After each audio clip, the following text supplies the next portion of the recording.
Europe 1. Le grand direct des médias, Jean-Marc Morandini. TF1 a donc décidé de passer à l'offensive en sortant les grands moyens. Et il y a bien longtemps qu'on n'avait pas assisté à un tel mercato. Arthur qui va arriver en quotidienne sur TF1. Yann Barthès en quotidienne sur TMC et en hebdo sur TF1. Yves Calvi en quotidienne sur LCI. Grégoire Margoton, nouvelle voix des Bleus sur TF1. C'est officiel, il rejoint la chaîne. Bref, ça bouge et on a décidé ce matin de nous interroger sur la stratégie du groupe TF1. Est-ce la bonne stratégie? Avec nous pour en parler, Caroline Salé, bonjour. Bonjour. Vous êtes journaliste média au Figaro. Maxime Guény, bonjour. Bonjour. Journaliste à Média Plus. D'abord, peut-être Caroline Salé, pour commencer, je voudrais qu'on dise un mot de l'homme qui est à l'origine de tous ces bouleversements. Il n'est pas très connu du grand public, il s'appelle Ara Aprikian. On l'a beaucoup vu à un moment donné dans les émissions de Cyril Hanouna parce qu'il était à D8. Qui est cet homme? Ara Aprikian, c'est lui qui était à Canal. Il était à Canal Plus avant, donc il connaît bien les équipes de Canal. Et c'est aussi lui qui a forgé la chaîne D8, ce qu'elle est aujourd'hui. Et c'est lui qui a fait venir Cyril Hanouna de France 4 à D8. Absolument. Donc c'est déjà un recruteur qui avait fait parler de lui à l'époque dans le groupe Canal. On peut dire que c'est un récidiviste puisqu'il fait maintenant parler de lui à TF1. Et il s'est fait virer par le groupe Canal lorsque Vincent Bolloré a pris les commandes du groupe. Voilà, avec pertes et fracas, l'été dernier, je pense que ça laisse des traces et que sans doute Ara Aprikian a une revanche à prendre. Avec perte et fracas, ça veut dire quoi? Ça s'est fait, il a été débarqué assez violemment finalement, parce qu'on ne s'y attendait pas. Les audiences de D8 étaient très bonnes, et finalement il est quand même parti très vite, très rapidement. Maxime Guény, est-ce qu'il a une revanche à prendre aujourd'hui à Aprikian par rapport au groupe Canal+ et à Vincent Bolloré? Alors la revanche, elle est peut-être consciente ou inconsciente, mais en tout état de cause, effectivement, il sait débaucher les animateurs phares. Il l'a fait avec Cyril Hanouna, aujourd'hui il le fait avec Yann Barthès et aussi avec Grégoire Margoton, aussi au sport. Donc aujourd'hui, il sait s'entourer d'animateurs qui vont propulser des programmes et les remettre sous le feu des projecteurs. Et ça, c'est la vraie force de Ara Aprikian, de savoir bien s'entourer. Ensuite, le contenu va suivre, mais évidemment... Donc c'est un bon, vous êtes en train de nous dire c'est un bon. C'est un bon. Et aujourd'hui... Pourtant, il a foiré pas mal de programmes sur D8. Oui, parce qu'à part Cyril Hanouna, tous les autres programmes qui ont été lancés ont foiré. Il n'y en a pas un qui a marché. Ce qui est important, c'est de voir le résultat final. Et aujourd'hui, D8 est largement la première chaîne de la TNT, aujourd'hui dans le paysage du visuel français. Caroline Salé. Oui, alors ce qu'on peut dire aussi, c'est qu'il a eu un talent à Aprikian, parce que c'est vrai que sur D8, il y a beaucoup de programmes qui n'ont pas fonctionné, mais il a quand même réussi à faire de cette chaîne qui n'existait pas vraiment dans le paysage audiovisuel, avec seulement un animateur, Cyril Hanouna, et une émission en quotidienne, il a réussi à créer un succès. Parce qu'aujourd'hui, D8... c'est ce que vous disiez, c'est la première chaîne de la TNT, largement devant TMC, qui était avant à cette place-là.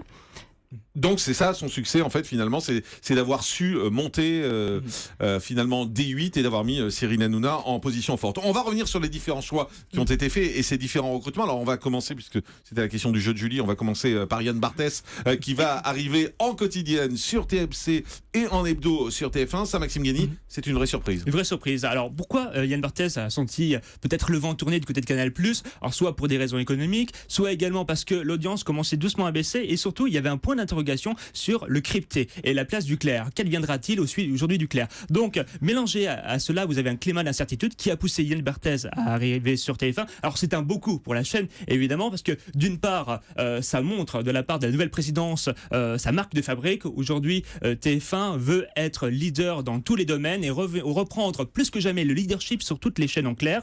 Et pour cela, ils ont dû peut-être exploser aussi leur budget mercato. Yann Barthès, Yves Calvi, Grégoire Margoton, nos trois styles différents. L'infotainment, l'information, le sport, donc ça c'est assez large. TF1 veut changer les lignes et surtout remettre les talents au cœur de sa stratégie. Margoton qui vient de Canal, Yann Barthès qui vient de Canal. Est-ce qu'on est dans ce qu'on expliquait tout à l'heure pour essayer de comprendre ce qui se passe à la TF1, aussi dans la volonté d'Ara Aprikian de régler ses comptes avec Canal? Oui, entre autres. Et puis aussi, la volonté sous-jacente, c'est de rebooster, de remuscler les chaînes de la TNT. L'arrivée de Yann Barthès en quotidienne sur TMC, c'est un vrai pari. Et ce pari, TMC, alors TMC de prime abord peut paraître un peu moins hype que Canal+, mais finalement, si on se regarde bien aujourd'hui la logique de TMC, ils visent les 25-49 ans mixtes, et en plus de ça, ils sont dans un objectif de divertir et aussi d'apporter un décryptage par le biais de la curiosité. Alors ça, c'est le discours officiel, mais Barthès est totalement raccord avec ce qu'il va te proposer. D'ailleurs, son émission aura une dimension digitale très importante. C'est pas anodin ce que je vous dis parce que le Grand Journal était aussi une émission très virale, très partagée sur les réseaux sociaux. Alors dupliquer le modèle, c'est sûrement une bonne chose.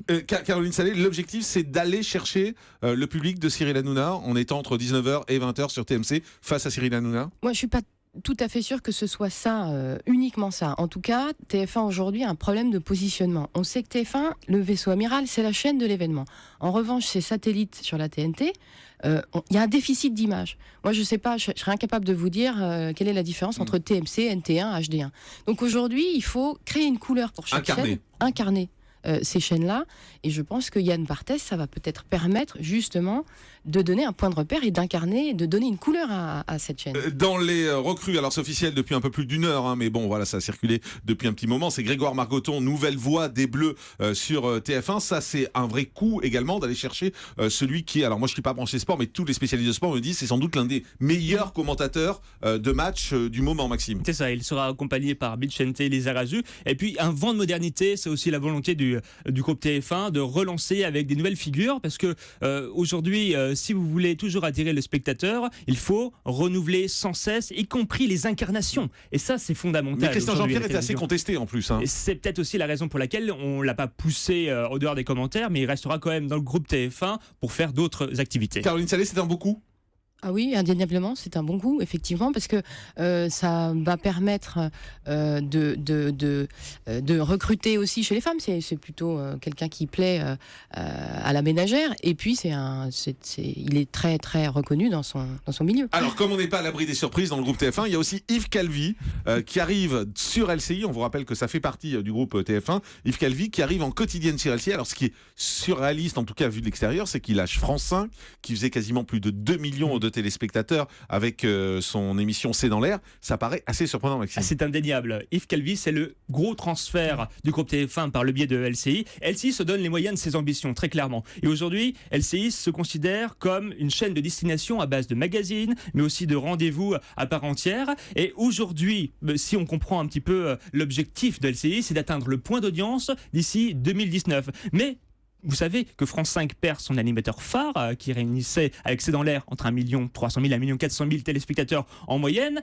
Néanmoins, ces jokers réalisent à peu près les mêmes audiences. Et petit bémol, cette stratégie de mettre des figures phares à l'information n'a pas toujours été gagnant-gagnant. Pourquoi ? Et si on regarde la stratégie de iTélé, qui avait mis des figures phares comme Bruce Toussaint ou encore Laurence Ferrari, ça n'avait pas non plus explosé les audiences. Ça les avait fait évoluer avec une petite marge. Ouais, je crois que du côté de l'info, en fait, on vient voir l'info et assez peu finalement les figures phares. Caroline Salé, ça peut marcher. Non, mais moi, je pense que ça peut marcher parce que c'est vrai dans les cas que vous citez, mais Yves Calvi, c'est aussi un journaliste qui est toujours dans les interviews des présidents.